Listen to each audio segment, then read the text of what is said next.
this quilt that we can show also what goes with this.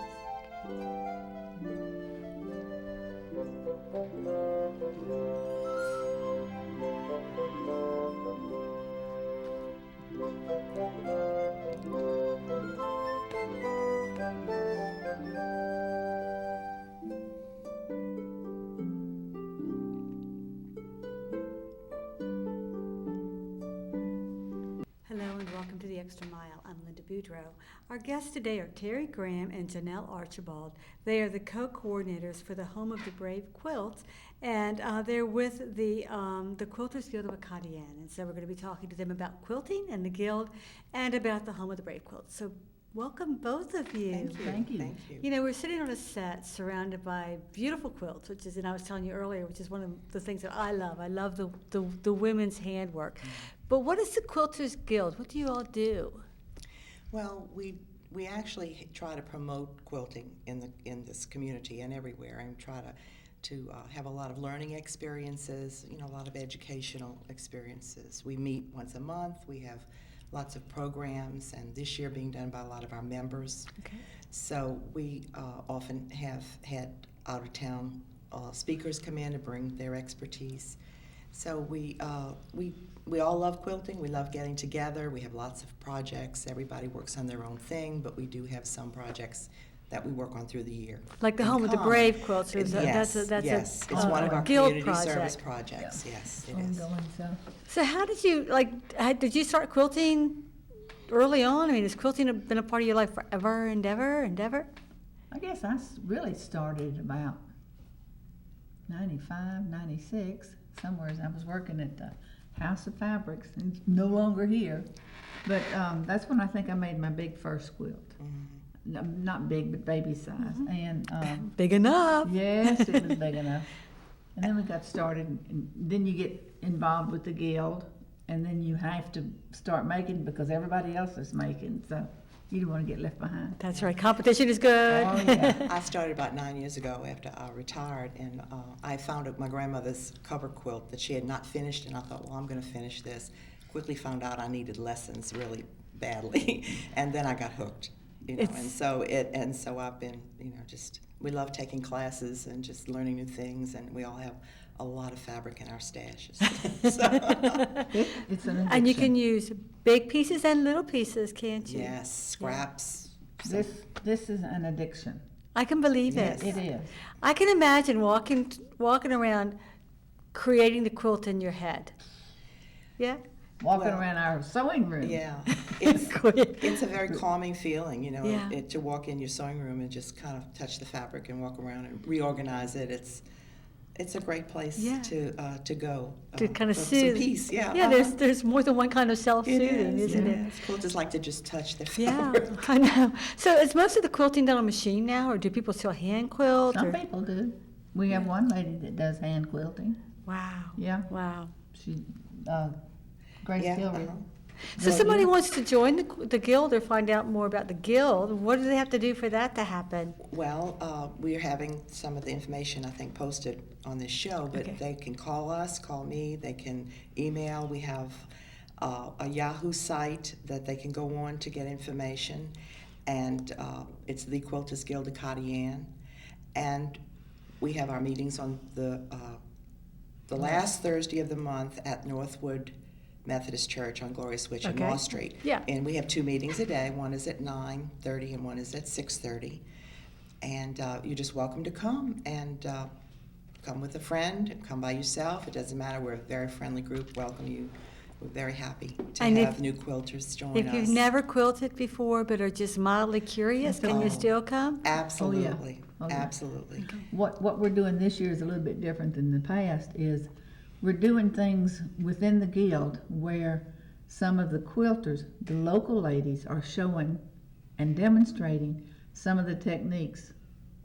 So it's an ongoing class in a sense. So people can continue to learn and refine their right. skills. Definitely, that's Right. one of the purposes of Yeah. the guild. Yeah. Between our meetings, in the morning and the evening, if anyone wants to stay during the day, we have little projects going on. We have little lessons, mini workshops, or it's just a good time to just visit or bring your machine and sew on what you'd like to sew on. So we try to make it a really a friendly group. So the church makes Fellowship. that space available Yes. for that day for you all. Yes. I think that's great. Now, do you find younger people or, like kids are starting to get interested in quilting, or is it still something that we kind of put off until we have some leisure time? Some of our friends have told us that their grandchildren are very interested in quilting, so they're buying them little machines and starting them. And we have a few younger women, I would say in their 30s, who belong to our group, but our group is mostly for, I think it's 18 and over, Okay. that Yeah. can belong to our group. But yes, younger children are becoming interested through their parents and grandparents. Because it seems like there's a resurgence of the old crafts and the old arts, that people want to learn how to do them again. Yeah. So, which- Doesn't seem like it until you hit one of the fabric stores or the quilt shops. And then you see that door is constantly. And when there's a sale going on, boom, boom, boom. I mean, you got a sale, you gotta go find out what you need, what you don't need. Right. And then we'll call each other, and say, Feed that hey, there's a addiction. sale, meet me down at the shop, so. Feed that addiction. It's a great social activity and wonderful women to be friends with. I can Really. imagine. All quilters are great friends. It's a good group. Can you use any fabric to quilt, or are there best fabrics? No, we're picky. Okay, all right. We require quilt shop fabric. We don't want Walmart, we don't want Joann's, we don't want Hancock's. Okay, and the reason for that Because is? it's a better quality, it's a better weave, and we want this to last. For this particular quilt you're talking For about? the Home of the Brave. Okay, let's talk about the Home of the Brave, because this, to me, is a very moving and powerful project. So, Terry, I'm going to toss that ball into your court, since you kind of are one of the spearhead people for this. What is the Home of the Brave quilt project? Mickey Touchette's son, she has 3 sons in the military. Is and- Mickey a member of your guild? Yes, she is. Okay. He called her and said, Mama, and proceeds to tell her about Home of the Brave that he had heard about through some of his people in the service. He says, you can do this. So she calls me and another lady, Patsy Akers from St. Martinville, and we went and met Mickey one weekend and cut out and got going. So we got it started. That was about 6 years ago, I think. And our first presentations were a family from south, either Houma, Patterson, somewhere in that area. And they came to the guild meeting and we presented them with their quilt. Now, these quilts are for who?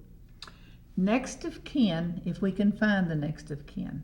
And that if they're married, it would be a spouse. If we can't find the spouse, we'll go back to the parents. Okay. So sometimes it's parents that get it. And a lot of times they will ask, because I give them a choice, whose name do you want on the label? Do you want your name? Do you want your child's name? And so we have put the children's name on some of them. Okay. Whatever they want, we give them that choice. And I tell them, when you get this quilt, you use it. It's 100% cotton. You can throw it in the washing machine, wrap up and watch TV with it. That's what it's for. To remember the fallen soldiers from Iraq or Afghanistan. So those two That's wars. Those two wars, Yeah. right, are the recipients, the families who have lost their loved ones in those wars, or while in service during those Okay. conflicts. Because a lot of our fallen soldiers, as others, have been back 2 or 3 times. So, Yeah, yeah. yeah. I'm glad you said what you said about using them, Terry, because I would have carefully folded it up, or left it folded, I think, and put it on the top shelf Yeah. and turned it into just some sort of souvenir. But this needs to be a living quilt, doesn't it? Definitely. You know. Yes. Yeah, definitely. So, That's one of the reasons why we require the type of fabric that we okay, do. because they gotta be able to wash it, Yep. you know? Yep. Right. So what is behind the quilt? What is the story behind this particular pattern, this particular presentation? What is the deal? Well, the block is an album block. It's the name of it. It's a crossbow or an album block, and this is a replica of a Confederate cotton quilt that was given to the Confederate soldiers beginning in the North when they went to war. And they were used as bedrolls, and eventually they were used in the hospitals, and many times fallen soldiers were buried in them. So there's not a lot of them left. I think there were only 5 that were accounted for. And this. So this is a military quilt design, This really? is the size of a military cot. It's 84 by 48 inches, and it's all made of Civil War replica fabric. So so it is definitely just like the one that there's one hanging in the Abraham Lincoln Shrine in Redlands, California, and that's where the pattern came from. Okay. So that's where we get it from, and try to keep it as true to that as possible. Now, you do it here for Louisiana, but these quilts are made in every state of the Union by different quilting groups or guilds. Yes. For the and everybody is pretty much using the same pattern or something. I think you have the choice. There was a choice of several different patterns. Most everybody is using this pattern, as far as we know. When we present the quilt, then she takes all the paperwork. We take a picture of the quilt and a picture of the soldier. Put that on their label. I'm going to hold this up so you can see, because this to me is just so moving. So this that I'm holding up is the label, and what's here? On the label, it tells who it's going to and who worked on it, who worked on the quilt. On the inside, we have a folder that contains, let me see, I'll open that up. And this too. Okay, this is a postcard that we send with every one of them. It has my name, return and coming back to, and I have received the Home of the Brave quilt in memory of Captain Aaron East.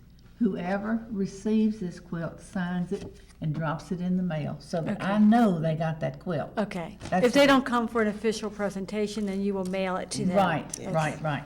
This is a card that we put in there. When soldiers sleep, they dream of peace, and it has his name on it. And they all get this. We have a letter that goes to them to explain who we are, what we're doing, and why they're getting this. And then there's a certificate here, Home of the Brave Quilt Project, and it has his name on there. So this is going to Captain East's mother. Okay. So this, and I'm going to put this in the mail this afternoon. Does she know to expect it? Oh yeah, I talked to all of them before we send them out. Of course, this one's about 2 months late. But you just can't rush it. Yeah. So it's interesting how this works to me. So you get the names of our fallen soldiers, right? You get them from the State Department or somebody? Well, from the State Department, when we first started out, we had a website we could go to. We were notified that we had a death from Louisiana. We would go to the website, and it would list all of them. They're doing it a little bit differently now. But anyway, I would take that name. It told me what city they were from. I would go to the funeral home, the local newspaper, neighbors. When you get the newspaper article, you have survivors listed. So a lot of times I'd use that and just go there, and that's how I would find the family. So you start just calling these people and asking them? But Are you a researcher by nature? I love to do it. But the thing that I like to do is I don't call them right away. Once they've had a death and they've got the funeral to go through, they've got to get their self back in, I wait at least 2 months before I try to contact the family. That way they remember us and what we're doing. And they've kind of started. The shock is wearing off a little bit. So we do that. So, but we've run into some nice people. We've got, I know of one mother that is, I haven't talked to her in a year, but she was still having a lot of problems. It's hard to lose our children, Yeah, it is. So you call and you do the research, and then you keep that information. What kind of research do you collect on our soldiers? I need to know their name, where they live, where they died, when they died, their date of birth, their date of death. I will list the parents, the spouse, the children, any other siblings. A lot of times, if I have the information of where they were buried, the church they were buried, the cemetery, and who did it, we keep all that on a sheet of paper. Okay, so you basically are archiving kind of the basic genealogical information of our Right. fallen soldiers. Is that a fair statement? Yeah. I would Wow, say- that's a big job. Yeah. And how many have we had in Louisiana? 100. We've had 128 deaths, and we have given out 104 quilts. So we have So about far. 24 quilts that we still have to We give out. have to need to find the. Are you looking for them? Oh, yeah. Oh, yeah. Oh, You yeah. never, Terry you has never it- sleep, huh? Terry even uses Facebook now, and we've gotten some responses through that. Facebook so- works, I'm here to tell you. Yeah. Facebook works. I've contacted several through Facebook. The white pages, the yellow page, well, not yellow pages, but the white pages. And like I said, the funeral home. Yeah, So, yeah. Yeah. Sometimes I just imagine- talking about it with somebody at a table, somebody has told us, oh, I know the family of that person, so you just never know where you get the information. And I imagine from. people are cooperative once they realize what Oh, it yeah. is that you're doing, because it's such a powerful and, Yeah, it is. so there's something so, I don't know, healing about it. Well, I think, of course, I've never been in the position these folks are. I'm on the other end of that. But I think it has to make them feel good that all of us care. And let them know that we care. Yeah. They're not alone in this. Because you were telling me there are 15 squares per quilt. Yeah. About how many people have to touch this quilt to get At it? least 20 So there are 20 carrying pairs of hands per quilt. in this quilt. Mhm, Yeah. Right. And every time you work on it, you have to think about who you're making it for. I mean, you Yes. can't not. Yes. We had one father, they were divorced, and she passed. And there was one son. They were from Pineville. And the father was building a house in Krotz Springs. And he came to one of our Saturday SOBI get-togethers. And we gave him his quilt, and he spent probably 2 to 3 hours there with us, Ah, just mingling and talking to everybody and telling everybody how much that quilt meant to him. oh, it does. It does. Yeah. And each piece, there's a white square that is signed, or somebody has written Mhm. something on it. And It's signed by either the person that made it or they put somebody else's name in there, because we only want 15 different names. Okay. We don't have two different, we don't have two the same. okay, so if one person made 2 squares, they don't write their name twice. No. Got it. They Right. might They'll put get a friend or her name relative. and her son, maybe, Okay. Yeah. Okay. But- And I'm looking just at the quilting, and you can't see it on the screen, but somebody in the quilting wrote the word "thank you" into the, Yeah, So If you it's do like people just do the most wonderful things. see, the back of it is, Oh, yeah. see how Oh, pretty? wow, it's beautiful. I don't Yeah. know if you can see that very well, but it is Yeah. absolutely wonderful. We have long arm quilters who do this for a profession who have volunteered their time. Linda Poole did this one. And we have people who do them on their regular machines as well as on long arms. So we never know what it's going to look like till it comes back, and they're all just wonderful. And everyone is different, Everyone huh? is different. Now, It's this one is of a all kind. volunteer, right? Yes. So Right. people just donate? Yep. The person who makes the blocks donates the fabric, and then we get donations from, well, our guild has made donations as a community service Oh, yeah. project, and then individuals, and we purchase the rest of the fabric to put it together with that. But all the work is voluntary, and there's absolutely no charge to the families, of course, who Right. receive it. So it's definitely a volunteer effort on the part of a lot of people. Now, I know you do the research, but you also help work with the families some, huh? Well, I do all of the documentation. Once Okay. she finds the information, then I do an archival sheet that goes to the national coordinator, which has a picture of the soldier, all the information about his birth and death and place of death, and a picture of the quilt, and the information that is on the label that we place on the Okay. quilt. So that goes in a file in the national office, as well as a copy of the certificate that Terry showed a few minutes ago that is given to the family. Those 2 documents go to the national office.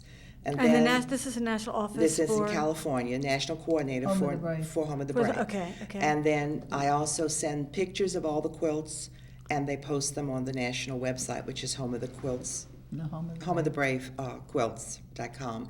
And if anyone wants to see the quilts, they can go on that site, which I think is going to be shown here, Yeah. and look for fallen soldiers, photos, link, and they will see all the quilts that we've given in Louisiana. Is and it who all under received them. Louisiana? Can we just, is it You by quick- state? Yes, it's by state. Okay. And they can see who received them and pictures of all the quilts. How did this Home of the Brave quilt program get started? Because it's such a good idea.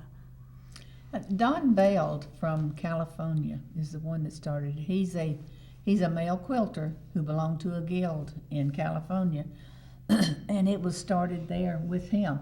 Excuse me. And I think he was wanting to do something because there was so much going on. So, and it's just spread like wildfire. And of course, Louisiana is the last to get involved in anything. Golly.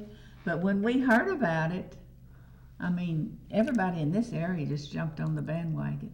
I do think when you look on the national website and you look at other states, I think Louisiana has more quilts posted. Now, I don't know if that's because we have sent them in and others haven't, but we have more than I've seen on other states posted. So our efforts here have really paid off. And doesn't it feel good to see that, to just be a part of something it larger? It is. Very much so. And I guess we're archiving things in a new way. I was thinking about it when you were Yeah. talking about, the fact that, they're all on the internet now. I mean, you can kind of keep track of what's happening. Right. Yeah. Right. And we hope to have a quilt in the state capitol at some point with all the names of all the fallen soldiers embroidered in the crossbows of a quilt of a different size. So Mickey Touchette is working on that. Okay, well, So. I'm looking forward to the day where we don't need to put any more names yeah. on Well, there. so are we. Yeah. So are we. Yeah. And we'll stay with it until then. But, Mickey bowed out when her husband was transferred to Qatar. yeah, that's when I came on So- board. Okay. Oh, she was doing some of this She doctor's work? had started it. Yeah, she Okay. started it. Right. And when she had to leave, then Torch stepped in and took her place and helped. And we kind of reorganized the assignments and duties. And we've Yeah. been We work good together, though. We are a team, and we each do a part of it, and get together every now and then and regroup, and so count how many we right. got now. How many more do we need? So what about those 24 that we haven't found? Do you think they're in Louisiana still? I mean, what happens to people? A lot of them are young widows. They move on. They get married. They move away. Change their name Change again? their name. So one young lady that took me a while to get a hold of her, and when I got a hold of her, she was 2 months short of moving to Hawaii. She was from Baton Rouge. And I said, girl, don't you leave without getting this quilt. So I got the quilt to her before she left, but she had moved to Hawaii. I have contacted probably 5 at least through Facebook. So Okay. that has been a big help. Some of them have remarried. Some of them are living in other states.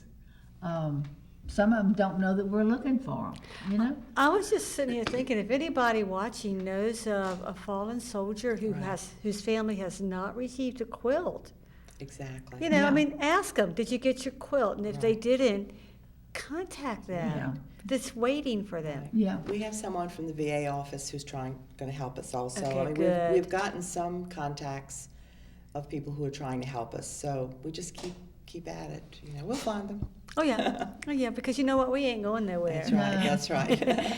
And sooner or later, they're going to show up. I was looking, you have 3 quilts here. They're all a little bit different, but there's a certain similarity to it. Is it because you use the Civil War fabric Yes. theme? Right. Same pattern and the Civil War reproduction fabric. So all of these designs were of some fabric that was used during Civil War period. I love the fabrics. I love the fabrics. So where can you get this fabric? Any quilt shop.